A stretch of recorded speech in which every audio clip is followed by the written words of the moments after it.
ꯃꯦ ꯉꯁꯤ ꯐꯥꯎꯗ ꯃꯦꯒꯤ ꯇꯥꯡ ꯑꯍꯨꯝꯗꯒꯤ ꯀꯥꯡꯂꯨꯞꯀꯤ ꯏꯔꯥꯡ ꯑꯁꯤ ꯍꯧꯔꯛꯏꯕꯅꯦꯕꯀꯣ ꯀꯥꯡꯂꯨꯞꯀꯤ ꯏꯔꯥꯡ ꯑꯁꯤ ꯉꯁꯤ ꯐꯥꯎꯗ ꯁꯣꯜꯕ ꯇꯧꯕ ꯉꯝꯗꯅ ꯂꯩꯔꯛꯂꯤ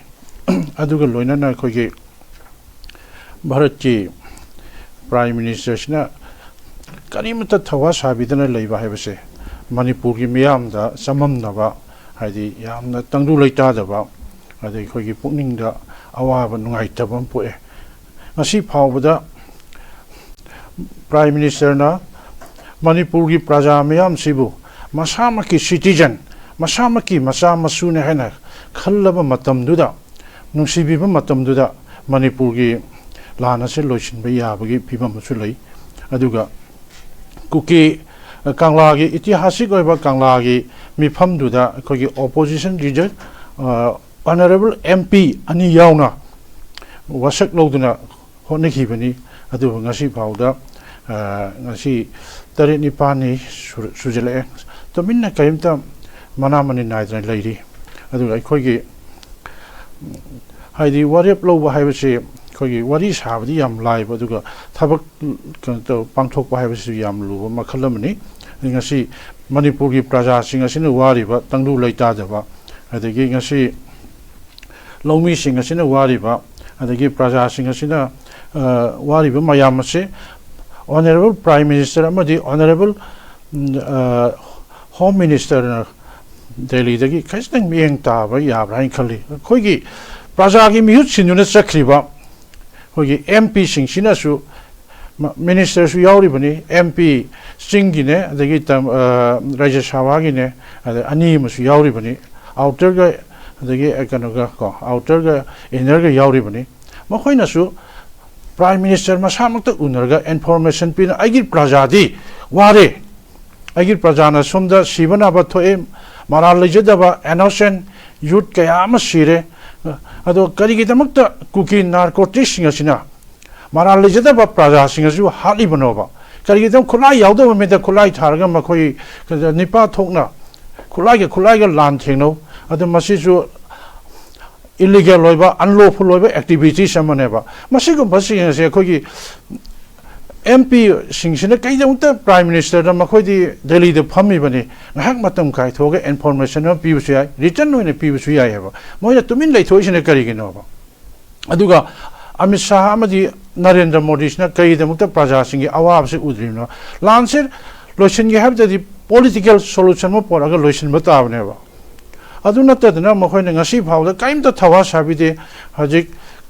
sen thum gi maramda lan sokna ba haibase khogi kanoni sen thum paisa changi chan thakna ba langda biyade adigi praja sing asigi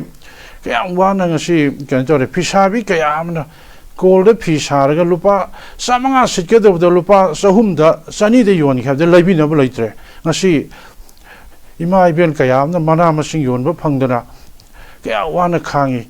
adagi lan ngakpada lan changliba masa sing adubu kram hain taronga dege haibegi waba ma adagi ahing nungting thaktana maira paibegi tampaki mafam chingasda awabi ngatane ba masi tamduna aina haidra sudum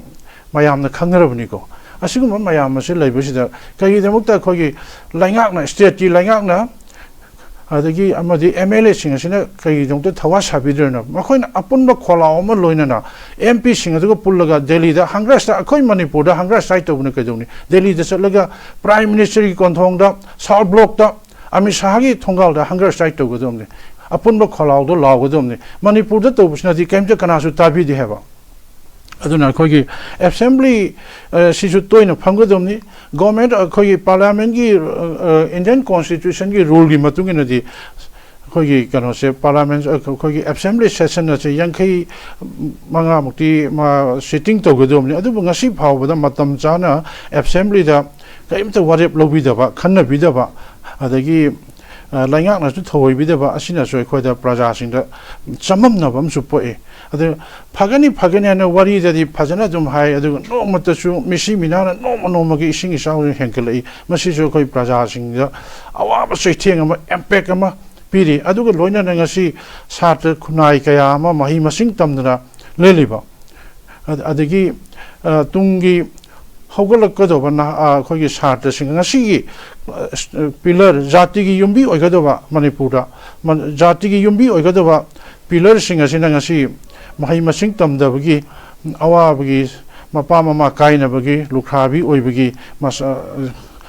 Chugumba awa ba seiting kaya sina angang singhida naugraba matha brain sida son of soil singhida sugumba seiting ama piriko masigum masijo yamna nungaite yarabadi masi honorable prime minister amadi honorable Amit Shah na masi khatang khantha biraga they should understand the worries and sorrows of Manipur if they really love the citizens of Manipur as their own sons and daughters. Whatever they are silent, there will be more struggling, and that politics is a struggle of power. Aduna, masi politics is struggle of power. Se, makoina sanabidana, koi divide rule to bidana, Manipur leriba, sing tam praja, sing shibu makoina nuksi bidana, adigi athuba matanda makoina yangshin bidana, yam tuna masi political solution ama, pubirakna ba haina suaina kanjai aduga ngasi. Tangdu laita wa phangdana haidi Indira Gandhi gi matamda Srimati Indira Gandhi na prime minister oi matamda 1969-70 da the prime minister oi matamda East Pakistan West Pakistan hajikna Bangladesh haina leiriko Bangladesh hai East Pakistan West Pakistan je lan kana sokna yaba adi Indira Gandhi na khogi East Pakistan se leiba singasi khogi Bangladesh na khoi liberation independence pi na ba na man Indian force sing ke tawrasan do every week every month Indira Gandhi na khoi parliament sitting tawrakanda information gp ba strange is power na apun bana pangan ne haibulai adugumba pangal adu puthokna ngasi Indira Gandhi na message Indira Gandhi na during her lifetime in 1969-70, then during the Indo-Pak War, she also announced to the parliament and the progress and that the progress and power of the Indians army and light. Aduna koi Manipur langak na di kayo bilin ba. Ngasi sigumba kuki MLA tara sila ngasi ay koi itakta haure. Makoy dismiss to budi kari kage ba kuki MLA tara narcotics sagali ba moy tara asibu dismiss to rom matam duda ngasi lance solve to gune lobi abne adu masida koi lainga ki mapu ore ba singsina power phudo masin thona phana phudo pio praja su makoy matung ingado bane ba makoy na tumin leitho e sindana ma khutana ma ngasi khogi work without action adu di meaningless sin khata haraga action yaurudi ka jong thabak pangthokradi adu Srimati Indira Gandhi na tobadaina aikhogi sauraba West Pakistan East Pakistan se maithi piraga asi Bangladesh saiba ningtam laiba asi 1971 do hingre sain to na khogi India government na khogi kano da geopolitics hanaraga ngasi Burma bu ningtam na ba democratic oina ba sanai azde leiba khogi leibak sing asi khogi Manipur da kayam effect oigresina adigi Mizoram da Nagaland da makoina divide rule chanaraga north east ju mache tan honing ngasi Assam government is now headache refugee politics sida Bangladesh ki refugee mayam na Assam government Meghalaya da border da labor station asit tawgi mahutta makoina nungsi bidana kuki su sing su tam su naga su amato na makoina kubayo na lilaw na yenge yong tan yan badana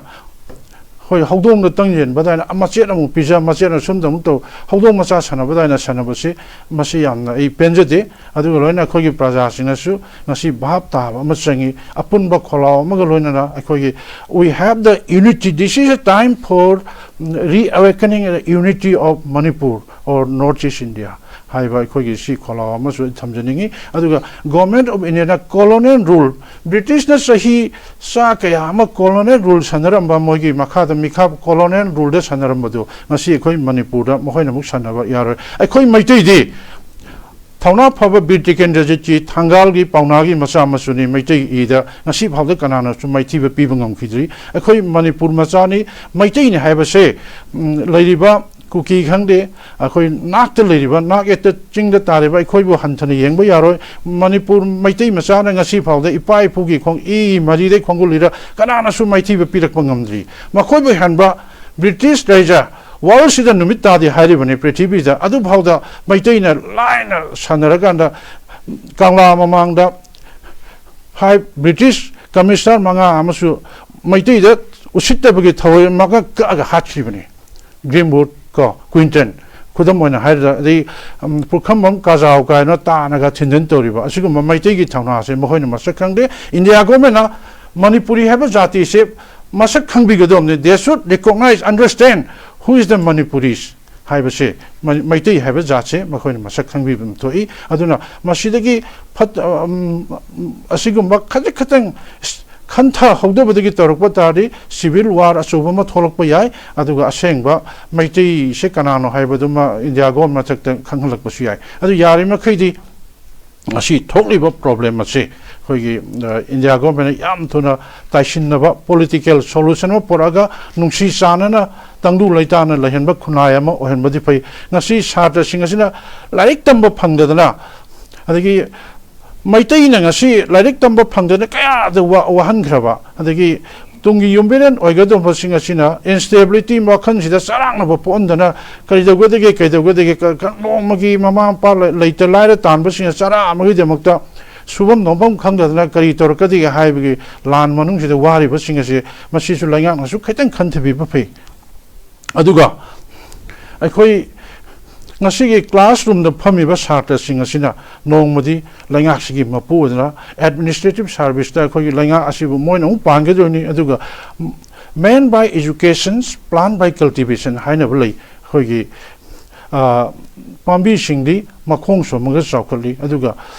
Upalwapan Shingdi, Pambi Shingdi, Kogi Kanone, Makongso, Masakali, Mioibadi, Shikshana education, Mahi, like they should Tamagasakali, Hibam Suli, Nasigi. Tungi Yumbiran sing as a same with Mayamasi, Mapamaran Kangong Chahele, I call you how could of futurism, realism, I call you monks, Loina Kahanbani. Sidanatra Sen Tungi, Semilonda economic, Adagi, Semilonda Kayahamali River. This Harkashina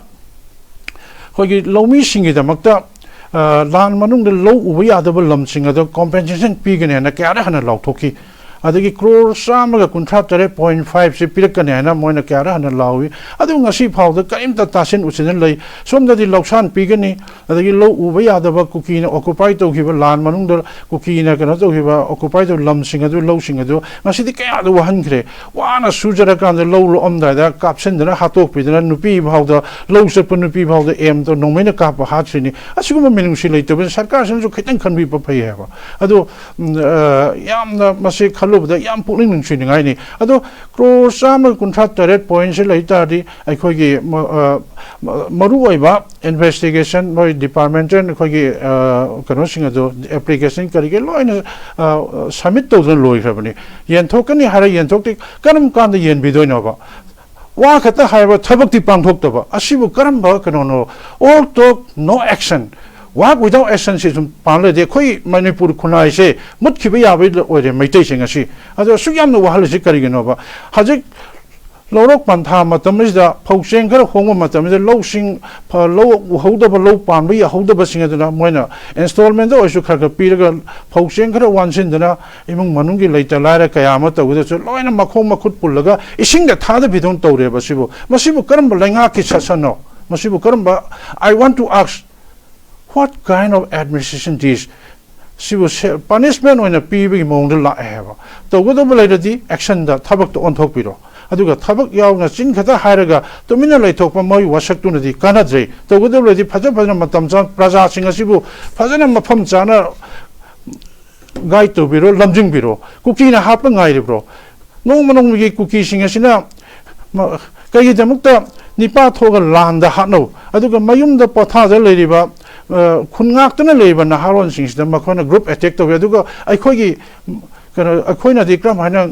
Mahogi group attack Matam silencer pipe modern weapon kogi akan power bombing to na hardly bussing a say. I call Manipur India go mention Mona supply to Ribra foreign aid to Ribra Hibis Koi Aduga Maralejaba Nakopata but Tampaki na haron sing Masing Tanasiwi Hangel and my station Mona Mutalagi Hiro. I see can be reject Carigino. Honorable MP, Rajya Sabha MP, Singi MP lady, Adagi Rajya Sabha MP Anini, Manipur in Namda. Ado Makoina, Tassin of the Kariginova. Prime Minister di makoi manakta leibani makoi na wari masabja ai praja yadre ai praja se yang naharon sing se yang na hang tare bloodshed ore maram chana waram civil war to adu masi kandabi ade ai amona Manipur da hanba yararoi haina honorable MP sing Delhi that hai badi kai doge ba makoi na unabdi kai doge ba adu ai khoi tampaki lamasida ngasi ai khoi mayam sina hadi garau to na hunger strike to darkar ode Maira Paibi Ima Iben Sing so in a Kurumjari, Aduga Makoi Sing, so Makogi unit, Hadi Kaksingi lay, Moirangi lay,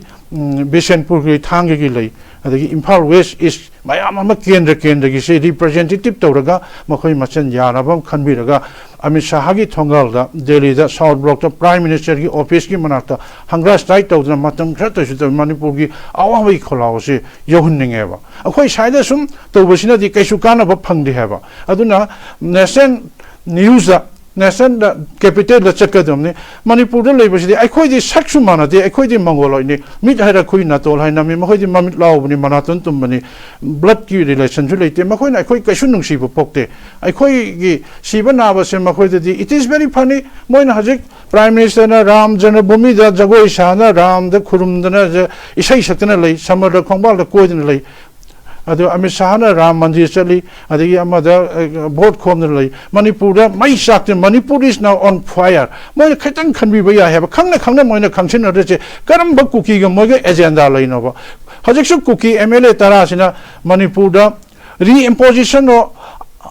after armed special power exit Tamuhari. Tampakta di Keshu Iran late. I do a sing the Makogi unlawful loiva, low lateable lumsi that Kari Tamoideva. Makoina to the Yaba, Matina to the other Indian Army Singasina, BSF from the Assam from deployed on the Tamishna, Makoina no make up on the Karitam the Udino Kandra Mohimanata, Handak the Suko Azanta Pigre, Pobalada, Adagi Kogi Bisanpur districti, Moirang Manata Kumbigi, Hautak Pata, Adasu Mapa Masa, Ani Moi Mari, Singson, but Sapadusu, Sings. Pulaga, Jara Amat, no Michara, I'm a light of them Pangmada. Others were quite Maitigilam, the other Mahona, Mangakatan, and Omenaka, Mihatin, Hapire. Adagi Ningtokong Kakuno, the Chilin housing, Marabak, Chilin housing, Adagi Moi Marie, was a Hapire, Masamakin, Nupigi Mamanga, can be you Hanam Nupizan, Mamita, P. Iras and a captain of Hajaribne, Aduga, Mapama Sadubu, no Menakapaga, Mangakatala Hapiribne, a second. Dharamana inhuman of a Miobi Kunaida, Miobi Lisataba Sagi, chicken heart over Sugumba, seeing a say in the Agom Ugadumni, Natrabadi, Marik Pide, Majau, when Manipur Punamaxe, Nasi, Awabi Kolau, Kamang and Mokta Kang with the Manipur, in my opinion, using a say. I don't know, civil war to the India government, Manipur Langana, so what takes up Pugadumni Masigi, this responsible will be taken by the both of the government of India and the government of Manipur. She yam pende, Masigumba, Kolau Mayamasi, Aduna, Nasi Manipur, semi londa, economic da, Adagi Mahima Sington, but the education da, Adagi Kodimata Manipur, say, Awagi, Loinamak destroyed to be whenever. Mio Bigi Kiara sang with the West Harter Kunai Singi, the son of Sol Singigi, Sana Kona Badamata with over the Mating Tonas Hanagado, say, Kogi, Kokta, Nungaitaba. Kogi ama awabi at the Peter Vanangasi Manipur say Sakutbangam Bagi Sakutbang progress over development washing stem Manipur sing a say Nasi Yam the Sotagani Hanakali. Mati Akoi Namna Maning Taho have the news and Tabi say Amarik Jumbo Pomam Tambi, Matangidamo Zadam Lactiki.